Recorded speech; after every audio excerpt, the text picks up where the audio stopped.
Right now, somewhere in the middle of the Pacific Ocean, a number just quietly broke. Scientists have been comparing this year's El Niño to the two worst ones ever recorded, 1997 and 2015, using the same measuring stick they've used for decades. But a few months ago, that measuring stick got replaced.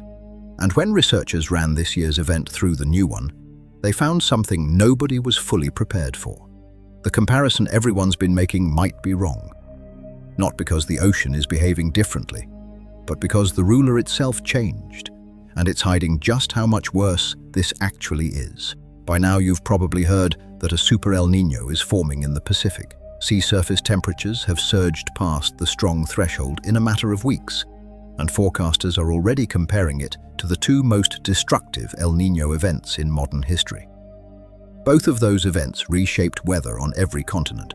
Droughts in Africa, floods in South America, wildfires across Southeast Asia, and record-breaking global heat that followed the year after. So when scientists say this one could rival or even beat those events, that's the headline everyone's running with. But here's the part almost nobody is talking about, and it's the part that actually matters most. For decades, El Niño has been measured the same way. Take the ocean temperature in a specific patch of the Pacific and compare it to a fixed 30-year average. Simple, consistent, easy to compare year to year. Earlier this year, the agency responsible for that measurement quietly retired it. The problem was that the entire tropical ocean has been getting warmer for decades, and a fixed baseline from the past couldn't keep up. Using the old ruler, part of what looked like El Niño was actually just the planet's background warming bleeding into the number. So they built a new index. Instead of comparing to a frozen point in the past, it compares ocean temperature to what the rest of the tropics are doing right now, and updates that baseline continuously. That sounds like a small technical fix. It is not. Here's where it gets uncomfortable. Under the new measurement, this year's El Niño reads noticeably cooler than the old system would have shown for the same ocean, on the same week, with the same thermometers, same water, different number. Because one index accounts for a warmer planet and the old one didn't. Now flip that logic around, and the real danger shows up. If this El Niño ends up peaking at roughly the same reading as 2015 under the new, more conservative system, that doesn't mean it's an equal event. It means it's worse, because that identical-looking number is now sitting on top of an ocean that holds more total heat than it did 10 years ago. The relative anomaly might match history. The actual energy being pumped into the sky will not. And it's that total energy, not the number on a chart, that drives the droughts, the floods, the coral die-offs, and the heat waves that follow. Scientists tracking deep ocean heat content, rather than just surface readings, have been raising exactly this concern. Their argument is that background warming has now reached a point where even a moderately strong El Niño, on today's baseline, is enough to break global temperature records. One well-known climate scientist has gone as far as projecting that global temperatures could push past 1.7 degrees above pre-industrial levels by 2027. A number that sits meaningfully above the threshold the world has spent a decade trying not to cross. Other researchers, using more cautious assumptions, land lower. But even their conservative estimate still clears the same line. There's one more twist buried in this.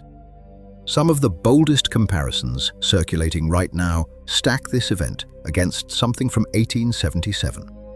A 19th century El Niño so severe historians link it to a global famine that killed tens of millions of people.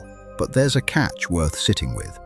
Nobody had ocean thermometers in the Pacific in 1877. Everything we know about that event comes from coral samples, tree rings, and old shipping logs. Useful for proving something enormous happened, but nowhere near precise enough to hand you an exact number. So when this year's event gets compared to 1877, understand what's actually being compared. A real, measured signal from satellites and ocean buoys, against a reconstructed shadow of one. It's a useful warning. It is not an apples-to-apples measurement. Underneath all the index recalculations, the on-the-ground consequences don't care which ruler you used. The pattern is already familiar from past events, and it's expected to repeat, only sharper. Southeast Asia and Australia face a drought half of the planet, where dry land and weakened monsoons threaten crops that a huge share of the world depends on. South America's coast gets the opposite problem, with warm water shutting down the nutrient-rich upwelling that entire fishing economies rely on. Southern Africa braces for failed harvests and strained power grids tied to hydroelectric dams running low. And the US gets El Niño's strangest trick of all, a wetter, storm-heavy winter for the south that both refills reservoirs and threatens to bury hillsides in mudslides, while the Atlantic hurricane season quietly goes silent thanks to the same shift in the atmosphere. None of that changes because of which measuring system scientists prefer. What changes is how confidently we can say, this is worse than last time. And right now, the honest answer is, probably yes, even though the number on the chart might try to tell you otherwise. Here's what makes this moment strange. The subsurface heat driving this whole event hasn't finished arriving yet.